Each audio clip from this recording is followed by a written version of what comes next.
Bonjour et bienvenue sur KTV en direct à la télévision, à la radio et sur les réseaux sociaux pour ce temps de parole consacré au pass sanitaire rendu obligatoire pour aller au restaurant et sur les terrasses. Et pour en parler, nous recevons le président de l'UMI, Charles-Henri Mandala. Bonjour. Bonjour.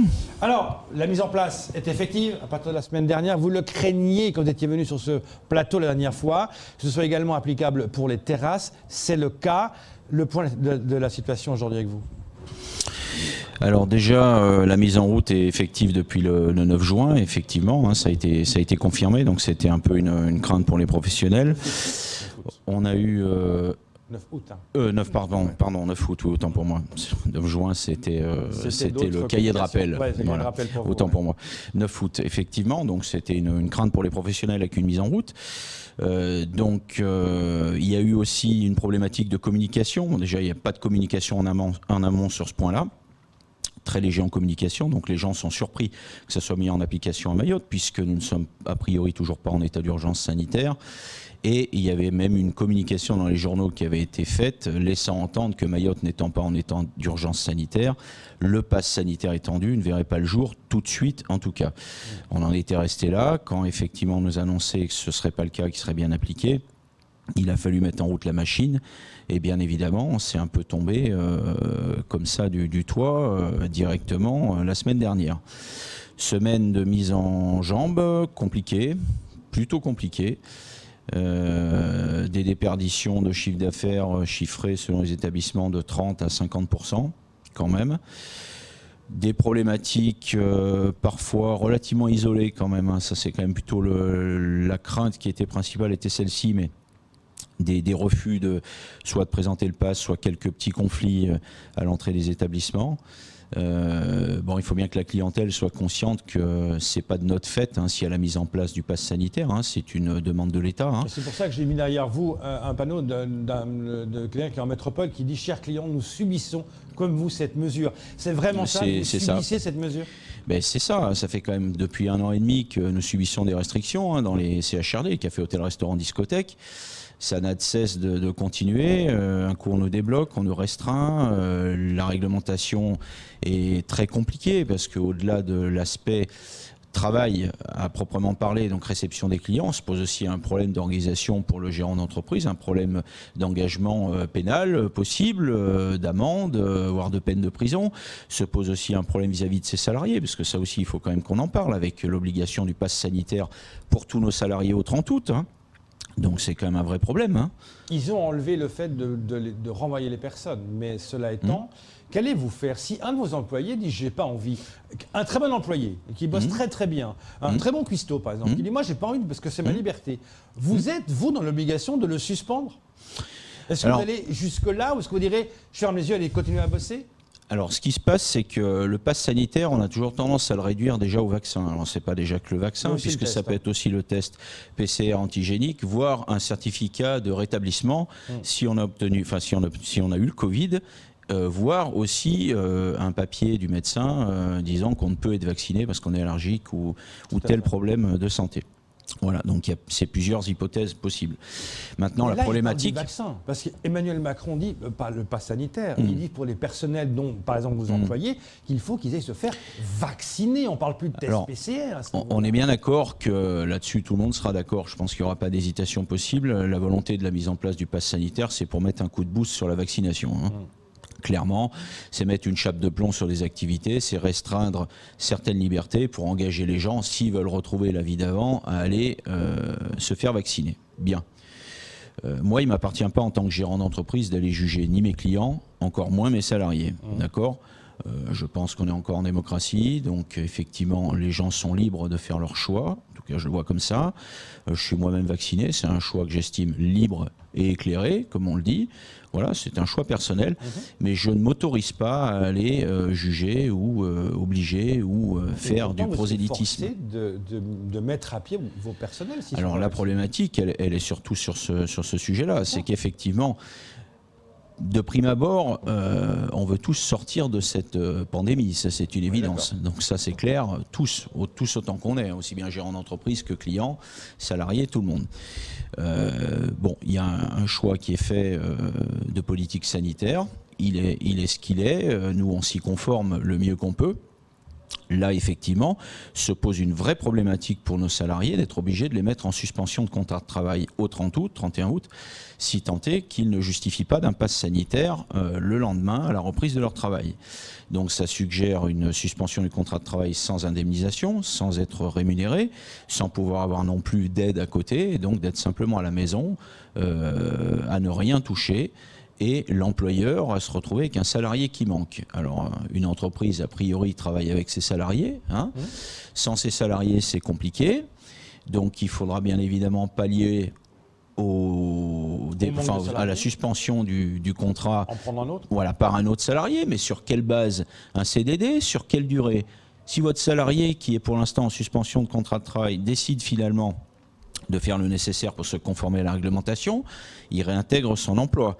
Donc vous allez de fait prendre un CDD qui va remplacer l'absent, un CDD qui sera accolé à justement l'absence du premier salarié. Du style, c'est des CDD du style des congés de maternité, puisque le remplacement est adossé au remplacement de congé maternité d'une salariée. Donc c'est une situation pour celui qui sera embauché pas très confortable, parce qu'il n'a aucune certitude déjà de visibilité sur la durée de son embauche.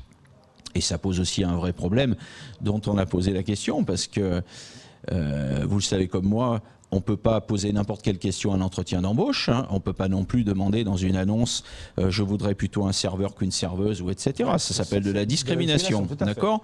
Donc à l'embauche se pose aussi un problème. Moi, en tant qu'employeur, qu'est-ce que je fais si je dois embaucher un nouveau salarié? La première question qui va venir dans la tête, c'est est-ce que vous avez un pass sanitaire? C'est bien évident. C'est quand même une question qui est très intrusive dans la vie de la personne et qui sera néanmoins obligatoire de poser, puisque c'est une obligation pour exercer la profession. Donc, nous a été répondu qu'effectivement, ça ne rentrait pas dans le cadre de la discrimination, puisque ça devenait, de par le fait de la loi actuellement, une obligation pour exercer. Donc l'employeur pourra demander cette situation aux postulants. Enfin, néanmoins, c'est quand même relativement dérangeant sur certains aspects. Et donc, on a vu, par exemple, en métropole, lors de l'application du pass sanitaire, je l'ai vu en métropole la semaine dernière, dans un village, il y a 4 restaurants, 4 cafés-restaurants. Il y en a 3 qui respectaient la mise en place. Et ça venait de commencer. Un 4e ne respectait pas la mise en place de ce pass sanitaire.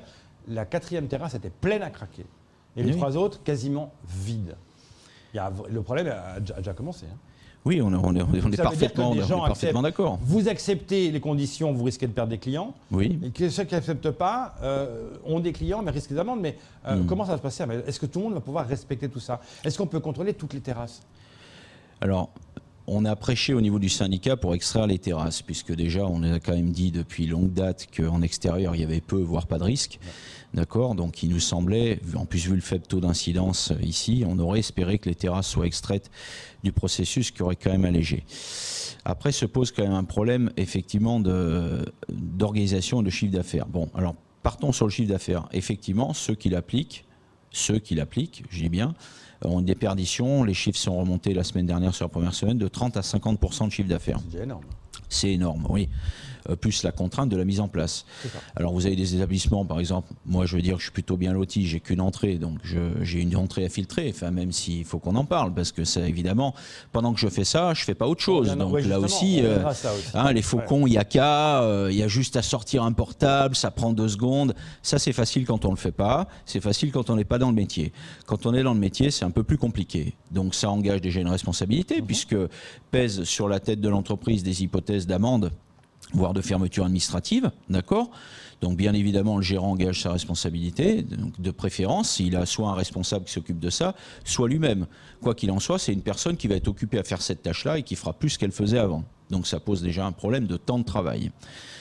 Indépendamment de ça, il y a effectivement une surprise, puisque c'est arrivé vraiment extrêmement rapidement et sans communication avant, pour les clients, qui a un peu tendance à les désarçonner.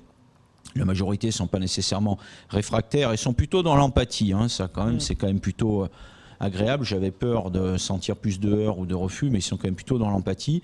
Les gens sont intelligents, ils comprennent que ça nous est demandé. D'accord, c'est pas notre choix, qu'on soit clair. On pourrait s'en passer, on aimerait s'en passer, d'accord. On a autre chose à faire que ça. Malheureusement, pour l'instant, c'est comme ça. Voilà. Donc, les gens sont plutôt dans l'empathie, dans la compréhension. Ça, c'est quand même plutôt agréable. Maintenant, effectivement, c'est un problème d'organisation. Quand vous avez des établissements qui sont ouverts avec des terrasses ouvertes aux quatre vents, le client qui arrive sur l'esplanade où il y a la terrasse va avoir tendance à rejoindre une table d'amis qui voit de loin ou voir une table vide et s'asseoir directement. Et là, comment ensuite, on fait si vous avez contrôlé la table, un ami arrive pour boire un verre. Il vous connaît, c'est un fidèle. Oui. Il n'est pas vacciné, il n'a pas de passeport. Oui. Vous allez lui demander son passeport, vous allez lui dire non, vous n'avez pas le passeport, vous partez. Vous devez le faire. Ben, la loi est très claire. De toute façon, vous devez contrôler le pass sanitaire de toute personne qui rentre depuis le premier client. Il n'y a plus de jauge. Toutes les jauges ont sauté depuis la mise en place du pass sanitaire. Alors les distanciations de table sont évidemment ont été supprimées au même titre que le port du masque dans les établissements sujets à passe sanitaire normalement est supprimé aussi, sauf pour le personnel, le personnel qui doit le maintenir jusqu'au 30 août, date à laquelle il sera obligatoirement muni d'un pass sanitaire, et à partir donc du 1er septembre, même nos personnels devraient ne pas avoir à porter le masque. Alors ceci étant, on ne va pas graver dans le marbre cette situation, parce que ça change bientôt tous les 15 jours. C'est vrai. Donc on ne va quand même pas affirmer quelque chose dans le marbre comme ça.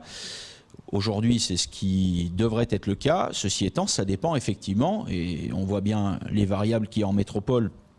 On ne parlera malheureusement pas de nos amis outre-mer en Martinique, Guadeloupe, où c'est une catastrophe pour eux. Et ça, effectivement, une grosse pensée pour eux, c'est évident. La Réunion, c'est pas triste aussi, mais la montée du taux d'incidence, enfin en tout cas des cas Covid et des problématiques liées au Covid, vont peut-être faire modifier encore une fois le port du masque, de nouveau, y compris pour les vaccinés, voire même sur la voie publique. Ça, je ne sais pas. Est-ce que vous avez envie de contacter le préfet, d'écouter, voilà, parce que l'État avait laissé libre choix, en tout cas pour les centres commerciaux, les préfets d'organiser pour les départements, pour les régions. Est-ce que vous avez envie de dire au préfet, écoutez, faites différemment à Mayotte parce que regardez le taux d'incidence. On est bas, on n'est pas touché autant qu'en métropole pour respirer les terrasses et éviter une perte de 60% du chiffre d'affaires. Alors, bien évidemment, depuis la mise en place du pass la semaine dernière, nous, ce qu'on a demandé à nos confrères, c'est de faire remonter leurs informations, leurs activités pour faire une fiche de synthèse. Voilà. Donc, on a eu des chiffres quand même qui sont remontés très rapidement. Alors, évidemment, on va quand même tempérer tout ça en disant que c'est la mise en route. Donc, il faut voir effectivement, d'ici 15 jours, 3 semaines, comment les choses se passent. Parce que lié au fait qu'il y avait un manque d'informations au départ. Donc, les gens découvrent le système. Donc, on a demandé au préfet de nous recevoir mercredi, ce qu'il fait, très, très sympathiquement. Il s'est mis à disposition et ça, il est très réactif et c'est plutôt appréciable. Il a compris nos doléances et nos problématiques métiers, puisque, encore une fois, on fait partie de ceux qui sont mis sous contrainte, et de la répercussion immédiate sur nos activités, voire sur l'emploi concerné par nos branches d'activité. Donc oui, il va nous recevoir extrêmement rapidement. On lui a envoyé déjà une fiche de synthèse ce week-end en lui expliquant les problématiques liées à la mise en place, liées au contrôle possible, liées à, de fait, la concurrence déloyale qui pourrait y avoir par ceux qui le font, ceux qui ne le font pas. Et même chez donc c'est un vrai problème. Est-ce que vous comprenez la Mama Brochetti, qui n'est pas forcément l'immense restaurant, elle ne contrôle pas, elle devrait contrôler, mais elle aussi est soumise à ça. Est-ce que vous comprenez qu'elle ne puisse pas le faire parce qu'elle est toute seule ? J'essaie d'avoir une vision plus large que ça. C'est pas le débat ne se situe pas, à mon avis, sur les brochetti. La problématique déjà, c'est que s'il fallait contrôler tout le monde, on va se le dire clairement, l'État n'a pas les moyens de le faire, je pense pas. Il y a des établissements partout sur l'île. On parle que de Mamoudzou en général, mais il faut quand même voir aussi à l'extérieur. On est d'accord. D'accord, c'est quand même beaucoup plus large que ça. On est très centré Mamoudzou, mais il y a quand même beaucoup plus vaste que ça. Donc effectivement, ça me paraît compliqué pour l'État de contrôler tout le monde et n'importe qui. Il apparaît évident aussi qu'il y a des établissements qui ont une vocation plus sociale que d'autres. Donc là aussi, on ne va pas se mentir. Il y a des gens qui n'ont pas la faculté financière d'aller dans des établissements de restauration standard. Donc c'est comme des établissements qui peut-être qui ne sont pas dans les clous au niveau sanitaire aussi. Là aussi, on peut entamer un long débat parce qu'on peut regarder ça d'un œil dubitatif et se dire ouais, mais attendez, moi on vient me contrôler toutes les 3 semaines, me casser les pieds pour ci, pour ça. Et d'un autre côté, 100 mètres plus loin, il se passe un peu n'importe quoi. Oui, parfois c'est vrai, mais bon, il faut essayer d'être plus large que ça, je pense, dans sa vision. Il y a des établissements qui ont quasiment une vocation sociale. C'est comme ça. C'est plus voilà. cette vocation-là. Mais vous, en tant que président de l'UMI, quand vous voyez tous ces restaurateurs qui crient quelque part à l'aide, quoi. Vous allez dire quoi au préfet? Donnez-nous les moyens, encore des moyens pour tenir, parce que vous parlez de 30 à 50% encore de pertes, en plus que vous avez perdu, ou d'alléger.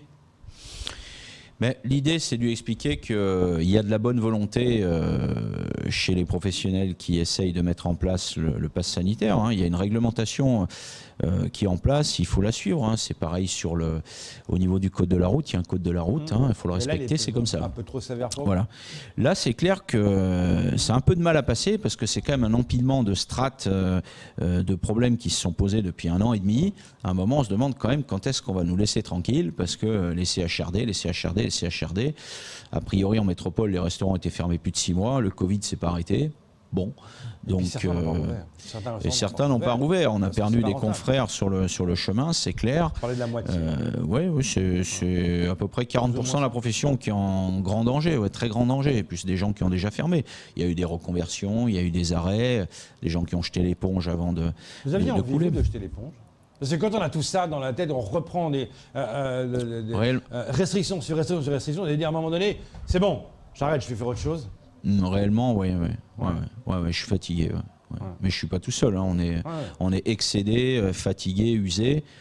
Ça fait 1 an et demi, comme je dis, qu'on fait des choses qui nous concernent pas, dont c'est pas notre métier. Nous, on est quand même là pour recevoir des gens, leur servir à manger, leur faire passer un bon moment avec eux, échanger dans la convivialité. Et effectivement, être sous contrainte comme ça depuis 1 an et demi, avoir votre entreprise qui est mise en danger, même si le portage de l'État a quand même été loin d'être négligeable, c'est clair, en matière d'indemnisation. Heureusement. Oui, mais il faut le rembourser. Parce que vous avez une perte de chiffre d'affaires, vous devez rembourser les prêts garantis par l'État. Vous êtes dans une situation, waouh, c'est chaud. Enfin, pour toutes les entreprises d'ailleurs. Oui, alors pour ce qui est du chômage partiel qui a été mis en place, c'était une chose. Pour ce qui est du fonds de solidarité, c'est une deuxième chose. Mais effectivement, les fameux PGE, dans paye après, après ça se rembourse.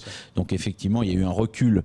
Il y a eu un appel d'air avec une manne de trésorerie qui est arrivée via le PGE, mais qui arrive en date butoir et qu'il va falloir rembourser. Donc une entreprise qui doit rembourser son PGE tout en se trouvant avec un chiffre d'affaires dégradé, ça peut devenir très compliqué. Donc c'est reculer pour mieux sauter. Les problèmes sont encore au pied de la porte, c'est sûr. Charlie Mandala, comment vont les discothèques à Mayotte?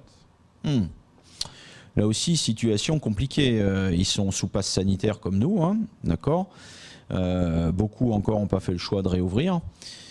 Particulièrement les discothèques fermées, j'entends. Donc effectivement, c'est un vrai problème. Là aussi, la personne qui vient passer une soirée, elle vient passer une soirée pour se détendre. L'objectif pharmacie avant ou présenter un papier, pas forcément dans son état d'esprit. Ça engage encore une fois de plus la responsabilité du gérant de la discothèque d'effectuer les contrôles et d'être bien dans les clous.